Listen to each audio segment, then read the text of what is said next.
Hey, venue friends, just a few quick tips on how to make your tours a better experience for clients coming to see your venue and walk through and experience it.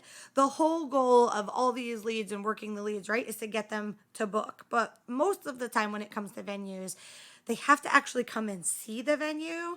I wish we were able to have the kind of experience that DJs and photographers can have where they just talk to them on the phone and they book. Not to say it's impossible, but it's definitely harder to do on the venue side of things. So, I wanted to share a few tips today of things to make the venue tour or site visit experience a little bit better. First and foremost, personalize it however you can. Personalizing it means really using their names. So if you are a private venue and you can put a sign out front that says welcome Mike and Susie for your wedding tour, and you can kind of put their names out there, huge, right? It's a great experience for them to show up and say, is that just for us? A lot of times they'll also take pictures with it and post it on social media and things like that. So personalize the experience however you can. And sometimes that means having a lot of beverage options so that when they come in, if they want something to drink, you want to make them feel welcomed, and personalizing things is always a great way to do that. Another tip, your second tip, is really about getting to know the actual couple, asking them their story. How did they meet? Tell about the proposal story. What fun things do they like to do together? You want to actually get to know them. An important part about the sales process is called bonding and rapport, and it's building that relationship. People do business with people they like, trust, and respect, and they don't know anything about you. So asking those questions and getting to actually know them as people, it it's that feeling that you really care. It's also sometimes great info to keep in your back pocket to use maybe later, or a way for you to connect with them. Let's say they met rock climbing and you rock climb. That's a great way for you guys to connect.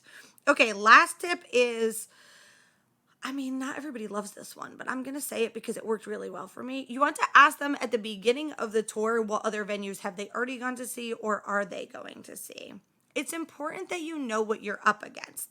At the end of the day, you are a salesperson. So it's important for you to say, hey, what other venues have you guys seen that you like? Or what other venues are you planning to go take a look at?